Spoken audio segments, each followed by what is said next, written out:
Today we need to get into apparently a stalker actually breaking into JK's apartment and what's going on with that. And then we have an apology that is demanded as people believe that Jimin has been mocked recently. And then we have an actual trial or court thing that we have to discuss. Say Dumplings is Dave, decide hate it or not, make sure you're subscribed with the notification bell on. Make sure you join us fangirling on Patreon with some free content on Saturdays now, and let's go.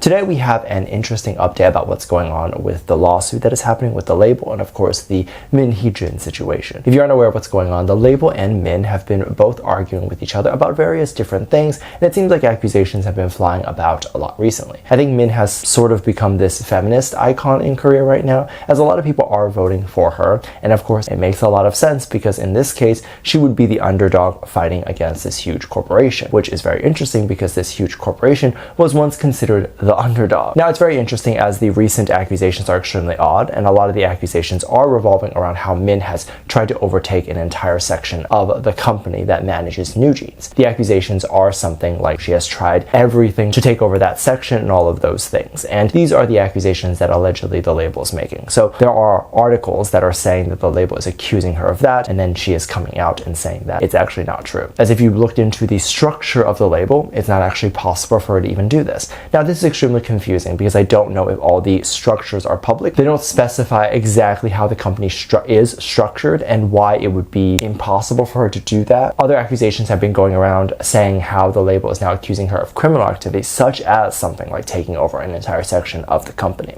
I don't know how much of these things are true, but it makes very little sense to say either one of these things are actually happening, as in I doubt that the label is actually accusing her of these things, and I doubt that she even needs to defend herself over something like this. Isn't the point of her working for a company to eventually become a higher up or an executive to take control of a part of a company? Like everyone who works at a company one day hopes to actually become a manager or some sort of executive. Of course, these accusations are wild, and if there are accusations that are made like this and they actually are in court and they can actually watch it and it's true, this doesn't mean that these are the beliefs that the labels have. Lawyers can tend to twist things or try to twist the narrative in order to win. So keep in mind, just because a lawyer might say certain things in court and those things either can make sense or not, doesn't exactly mean that the label agrees with those arguments. The lawyer, it's pretty much, and any lawyer really, is advised to just win at all costs. So this would not reflect how Bang feels. This would not reflect any person in the company and how they actually feel about the situation. And again, if this is even true. And there's always a lot of stuff going on, so it's hard to believe what's actually true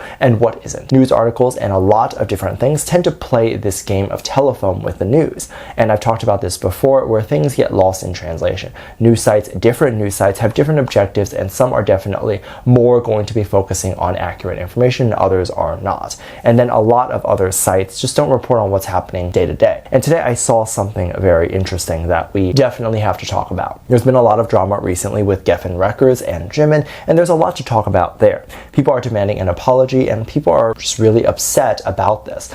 There's been a lot of drama recently with Geffen records and Jimin. There's a lot to talk about there. People are demanding an apology and people are just really upset about this. There's been a lot of people talking about how the label has treated Jimin extremely unfairly, to the point where they're saying that they sabotaged his pre-order by not doing a pre-order, to even the label not promoting him enough. This started with the singer Gracie Abrams, and she decided to put out a song. I haven't really heard it yet, but the label then decided to respond to a tweet that the community was making with this song, saying this song was #1. So the tweet that allegedly this person who works for the label responded to was a tweet where the community was tweeting at the label saying that they need to fix the pre-order situation. So people were saying that the label was trying to mock Jimin because they were not acknowledging Jimin, but instead responding and saying that someone else had a better song. Now, I don't actually know if this is a legit account from a person from the label, because allegedly this person deleted all their information, account, removed their tweet, and did all of that stuff, and now this is what the community is just saying.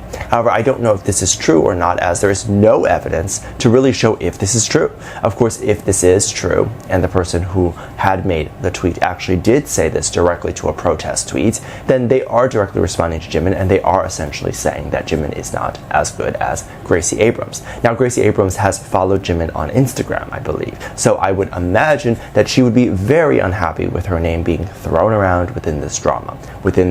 Saying that Jimin is a horrible singer or makes bad music or whatever. To actually know if this was a legit person that was from the label, that is kind of hard to know. I don't know how anyone really knew, because this really could have been a random person, and the account wasn't verified. And I didn't mean like a blue check mark. I mean, like when an actual company is legit and they're on social media and Twitter especially, they'll have a golden check mark. So this person didn't have that. So I'm very confused as to why people thought this was a legit person from the label rather than a person who maybe was pretending to either be someone from the label or whatever it was.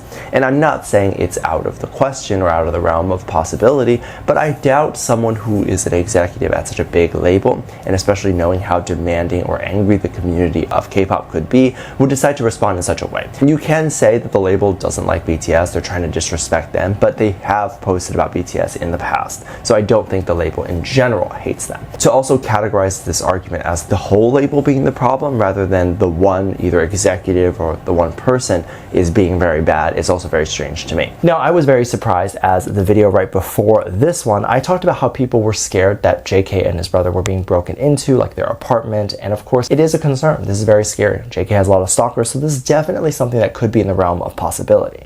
Now, people online were definitely talking about how there was a Japanese stalker that has been stalking JK for many years at the airport and what have you, and that this stalker allegedly has been attempting to break into the apartment. They ended up playing a piece of footage that was from one of the airport moments when JK was in Japan, and you see what they call an alleged stalker running up to JK with packages or with something in her hand and trying to give that to him.